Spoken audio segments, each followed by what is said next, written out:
مریم صاحب آپ دیکھیں اس میں مسئلہ یہ ہے کہ پاکستان کی سیاسی تاریخ اس سے بھری پڑی ہے، جس میں کوئی ملٹری ڈکٹیٹر آتا ہے تو وہ سیاسی پارٹیز کے خلاف یہی بیانیہ بناتا ہے کہ یہ ملک دشمن پارٹیز ہیں، یہ ملک کو تباہ کری اس لیے ہم آئے ہیں. اور پھر وہ پیریڈ بھی ہم نے دیکھا جس میں تحریک انصاف نواز شریف کو مائنس کرنے کی کوشش کرتی رہی، اسٹیبلشمنٹ کی مدد سے نواز شریف مائنس ہوئے نہیں. اب آپ بھی یہی کہہ رہی ہیں کہ یہ فتنہ ہے، اس کو کچلنا ہے، اس کو سیاست سے آؤٹ کرنا ہے. آپ کو پتہ ہے کہ جب عوامی لیڈر کو عوام کی سپورٹ حاصل ہوتی ہے تو اس کو نہ اسٹیبلشمنٹ کچل سکی ہے، نہ کوئی سیاسی جماعت کچل سکی ہے. اس کو اگر آؤٹ ہونا ہے تو وہ الیکشن کے ذریعے ہونا ہے نا. یہ بات 100% درست ہے. جب کوئی عوامی لیڈر ہوتا ہے تو اس کو اگر اسٹیبلشمنٹ مل کے باہر نکالتی ہے تو پھر اس کو ہرانے کے لیے تمام تر انتقامی حربوں کے باوجود آپ کو RTF بٹھانا پڑتا ہے. وہ عوامی لیڈر ہوتا ہے، وہ پھر بھی جیت جاتا ہے، آپ کو اس کو ہرانا پڑتا ہے فاؤل پلے کر کے. اور ایک لیڈر جو جنرل پاشا کی پیداوار ہے، جنرل ظہیر الاسلام کی پیداوار ہے، جس کو جنرل فیض حمید نے اپنے کندھوں پہ اٹھا کر اور اس کا ہاتھ پکڑ کر اس کو چلایا، وہ خود اعتراف کر چکا ہے اس بات کا کہ وہ میرا ہاتھ اور کان اور آنکھیں تھیں. تو ایسے بندے کو آپ عوامی لیڈر کیسے کہہ سکتے ہیں؟ اس کو تو لانے والے اور بنانے والے یہ ہیں. اور جب سے وہ بیساکھیاں اس کی گئی ہیں، جب سے وہ آنکھوں سے اندھا ہوا ہے اور کانوں سے بہرا ہوا ہے، تو آپ یہ دیکھ لیں کہ یہ روز ان کا کیا حال ہوا پڑا. تو مریم صاحب اب آپ چاہتی ہیں کہ کیونکہ ان کی بیساکھیاں بھی چلی گئی ہیں تو ان کو سیاسی میدان میں شکست دی جائے اور اس طریقے سے آؤٹ کیا جائے، یا عدالتی فیصلوں کے ذریعے ان کو سیاست سے آؤٹ کیا جائے؟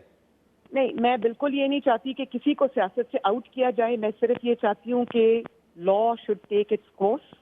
اور اگر ایک عوامی منتخب وزیر اعظم کو انتقام کی بنیاد پر اقامہ پر اٹھا کر آپ سیاست سے باہر کر دیتے ہیں اور لائف ٹائم ڈسکوالیفیکیشن کر دیتے ہیں، تو دوسری جانب ایک ایسا شخص جس کے ہر جرم سے ہاتھ رنگے ہوئے ہیں وہ کیوں دندناتا پھر رہا ہے؟ میں تو صرف یہ چاہتی ہوں کہ جو زیادتی، میں وہ زیادتی نہیں چاہتی اس کے ساتھ. میں یہ چاہتی ہوں کہ اگر زیادتی نواز شریف سے ہو گئی، اس نے سہ لی، تو اس کو کم از کم یہ جو اس نے جرائم کیے ہوئے اس پہ قانون جو ہے وہ حرکت. جب آپ لیول پلینگ فیلڈ کی بات کرتی ہیں اس کے لیے آپ سمجھتی ہیں کہ عمران خان کو بھی ڈسکوالیفائی ہونا چاہیے ان کے کیسز میں، یا نواز شریف کی ڈسکوالیفیکیشن ختم ہونی چاہیے؟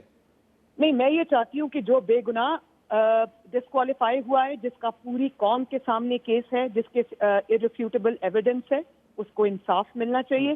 اور اس کی آڑ میں، کیونکہ ایک الیکٹڈ وزیر اعظم کو غلط طریقے سے نکالا گیا، اس کی آڑ میں ایک ایسا شخص جو 4 سال بیٹھ کر صرف مال بناتا رہا، جس کی بیوی مال بناتی رہی، جس کی بیوی نے ایک فائل پہ دستخط کے 5 کیرٹ کے ہیرے لیے.